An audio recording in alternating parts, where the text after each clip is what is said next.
Poor Mr. Worry. Whatever happened, he worried about it. If it rained, he worried that his roof was going to leak. If it didn't rain, he worried that all the plants in his garden were going to die. If he set off shopping, he worried that the shops would be shut when he got there. And when the shops weren't shut when he got there, he worried that he was spending too much money shopping. And when he got home with his shopping, he worried that he'd left something behind or that something had fallen out of his basket on the way home. And when he got home and discovered that he hadn't left anything behind and that nothing had fallen out of his basket on the way home, he worried that he'd bought too much. And then he worried about where to put it all. Life was just one long worry for poor Mr. Worry. One day, he went for a walk. He was worried that he might walk too far and not be able to get home. But, on the other hand, he was worried that if he didn't walk far enough, he wouldn't get enough exercise. He hurried along worrying.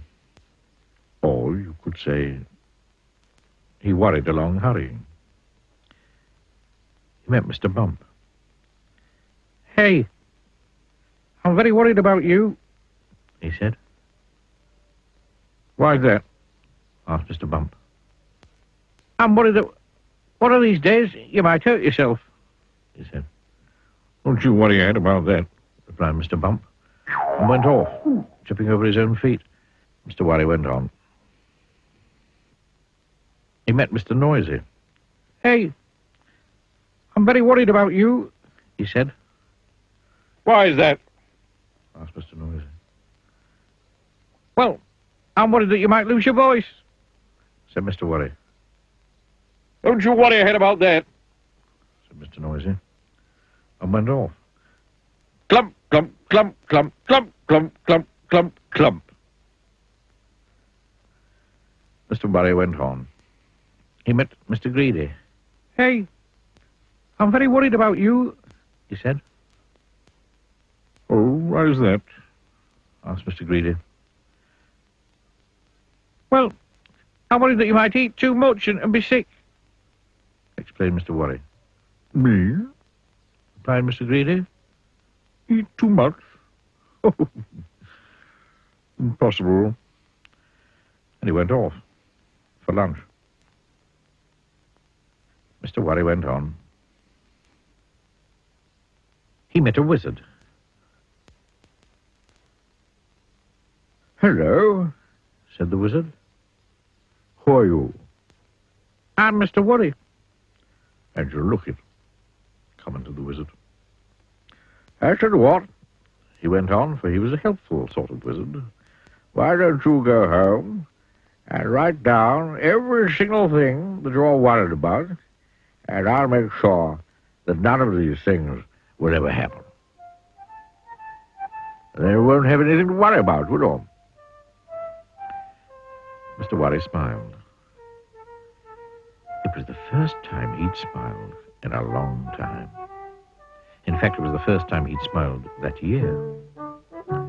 He hurried home in great excitement.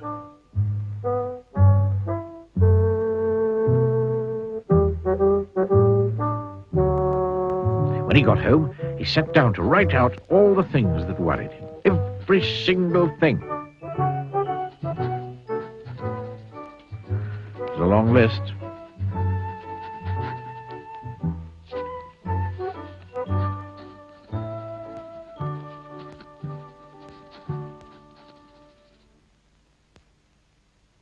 And then he went to bed and had the best night's sleep he'd had in years. The following morning, the wizard came round to collect Mr. Worry's list. "My goodness me," he said, when he saw the size of it.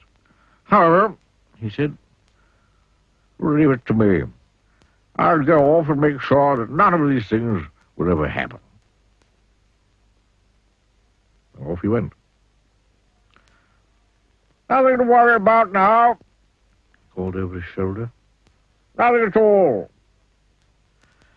Mr. Worry heaved a sigh of relief.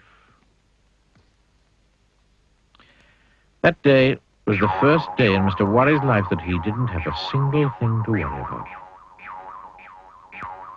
And the next day, and the day after, and the day after that.